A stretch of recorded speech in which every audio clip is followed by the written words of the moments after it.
Assalamualaikum warahmatullahi wabarakatuh. Pada kesempatan kali ini, saya akan berbicara masalah pantun.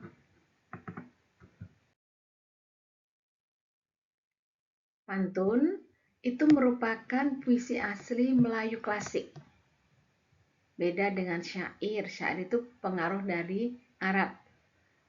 Gurindam itu juga ada pengaruh dari luar ya. Sedangkan pantun itu benar-benar merupakan puisi asli bangsa Melayu. Nah, di dalam bahasa Melayu, pantun itu berarti kuatren, yaitu puisi yang berbaris 4 dengan sajak AB-AB. Adapun ciri-ciri pantun, setiap bait terdiri dari 4 baris. Setiap baris terdiri dari 8 sampai 12 suku kata. Sajak akhirnya AB-AB. Baris pertama dan kedua merupakan sampiran, sedangkan baris ketiga dan keempat merupakan isi.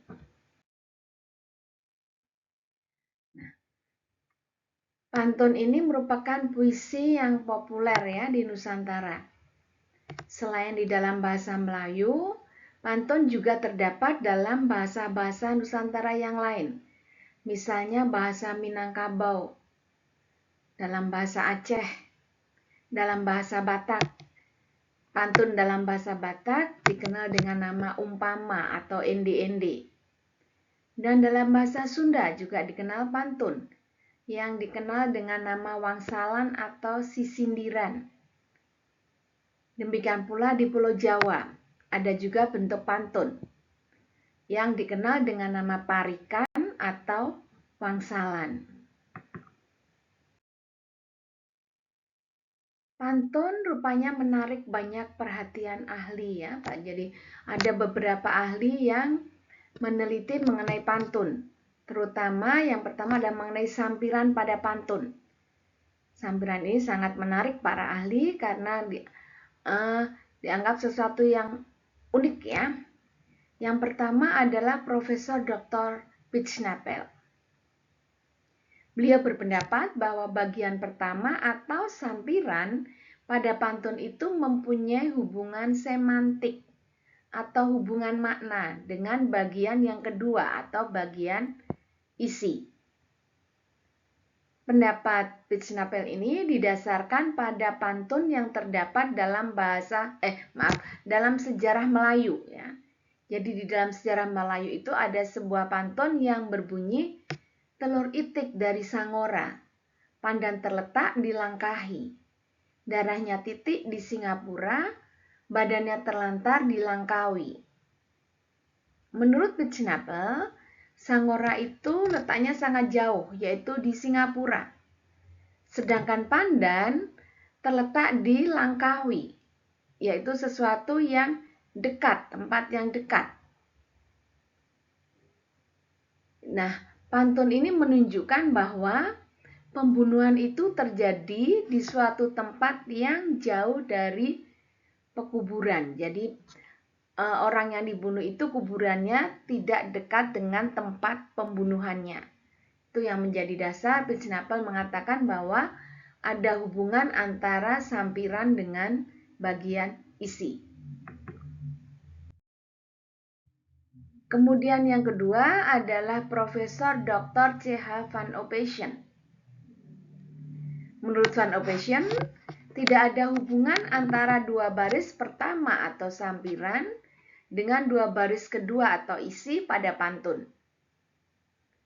Beliau mengatakan bahwa adalah suatu pekerjaan yang sia-sia dan tidak berguna untuk mencari hubungan kedua pasangan pada pantun, yaitu akan sia-sia kalau kita akan mencari hubungan antara sampiran dengan isinya. Karena menurut Van Opesjen tidak ada hubungan sama sekali antara sampiran dengan isi. Kemudian yang ketiga adalah Dr. R.O. Winstedt. R.O. Winstedt berpendapat bahwa dia sependapat dengan Pitshnapel ya, yang mengatakan bahwa ada hubungan semantik antara kedua pasangan pada pantun. Jadi ada antara sampiran dan isi. Menurut Winstedt juga mempunyai hubungan semantik. Yang keempat, R.J. Wilkinson. Menurut Wilkinson, ada hubungan antara pasangan pertama dan kedua dalam pantun, yaitu hubungan bunyi. Pasangan pertama seolah-olah merupakan pembayang maksud yang terkandung dalam pasangan yang kedua. Oleh karena itu, pasangan pertama haruslah memberikan satu pikiran puitis dengan keindahannya yang tersembunyi. Sedangkan pasangan kedua memberikan pikiran yang sama dengan keindahan yang terbuka.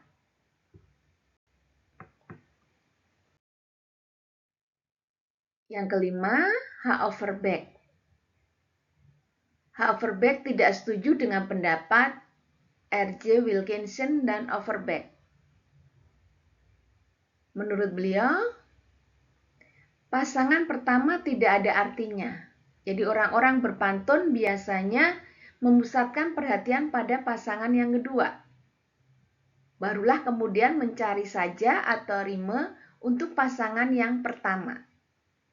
Jadi antara kedua pasangan ini tidak ada hubungan pikiran sama sekali.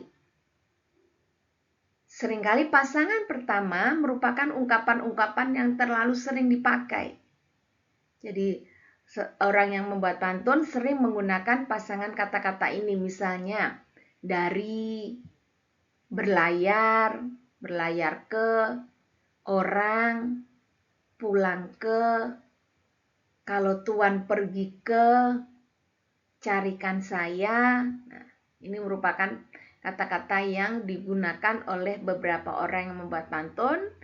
Kemudian bagian isinya baru merupakan maksud yang ingin disampaikan. Jadi baru berbeda. Jadi pasangan yang pertama ini kadang-kadang sama dengan pantun-pantun yang lainnya. Kemudian yang keenam adalah Hoykas. Hoykas ini menyimpulkan berbagai pendapat yang ada. Ya. Jadi Hoykas menyatakan bahwa mungkin ada pantun yang tidak punya hubungan antara kedua pasangannya. Tetapi ada pantun yang mempunyai hubungan antara sampiran dengan isi. Dan pantun yang mempunyai hubungan antara pasangan dan isi, menurut Hoykas adalah pantun yang baik. Jadi Hoykas berpendapat bahwa pantun yang baik itu mempunyai hubungan antara sampiran dengan isinya. Selain mengenai sampiran, ada ahli yang berpendapat tentang asal mulanya pantun. Jadi penelitiannya berfokus pada asal mula pantun. Menurut C.H.A. Van Opesjen, asal mula pantun itu mungkin seperti endi-endi atau senandung Mandailing yang berasal dari bahasa daun. Jadi pada masa lalu, muda-mudi Batak Mandailing itu mempunyai kebiasaan bersurat menggunakan bahasa daun untuk menyatakan cinta kasih mereka. Misalnya jika seorang pemuda mengirimi gadisnya daun-daun sitarak, hadungdung, sitata, sitangis, podom-podom, dan pahu, artinya si pemuda itu sejak berpisah dengan si gadis, dia tidak bisa tidur sebelum menangis. Nah, bahasa daun inilah yang kemudian melahirkan pantun. Ini menurut Van Opesjen. Ahli yang kedua adalah R.J. Wilkinson. R.J. Wilkinson ini setuju dengan pendapat Van Opesjen yang menyatakan bahwa bahasa lambang memang sering dipakai orang-orang Melayu.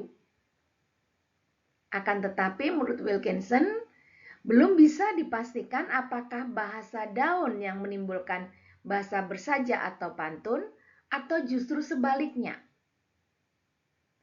Kata-kata bersaja itulah yang kemudian menimbulkan bahasa daun. Menurut Wilkinson, timbulnya pantun sebagai akibat dari senangnya orang-orang Melayu memakai kata-kata yang sembunyi, yang sugestif. Dan menurut Wilkinson pula, seluruh pasangan pertama haruslah mengilhamkan atau membayangkan bunyi pasangan yang kedua. Yang ketiga adalah Husein Jayadiningrat yang merupakan ahli dari bangsa Melayu. Ya. Husein Jayadiningrat ini sependapat dengan C.H.A. van Opesjen yang menyatakan bahwa pantun timbul karena kebiasaan memakai bahasa daun. Husein Jayadiningrat mengemukakan bukti satu lagi ya dari daerah Banten. Jadi di daerah Banten, Sunda, gadis-gadis kadang-kadang memakai warna pengikat rokok yang diberikan kepada kekasihnya untuk menyatakan perasaan. Jadi misalnya pengikatnya itu berwarna hijau atau hijau. Artinya nenjo, yaitu si gadis ingin melihat. Kemudian kalau berwarna hitam atau hideung, artinya niniung ya, atau sedih. Maaf ya kalau bahasa Sunda saya salah. Yaitu rindu. Jadi si gadis merindukan sang kekasih, sang pemuda. Sedangkan kalau berwarna berem atau merah, artinya eren, yaitu tak jadi bercinta. Jadi si gadis tidak ingin bercinta lagi dengan si pemuda. Itu pendapat Husein Jayadiningrat. Nah, jadi ada beberapa pendapat mengenai pantun. Ya, baik. Saya kira bahasan saya mengenai pantun cukup sampai di sini. Semoga bermanfaat untuk Anda semuanya.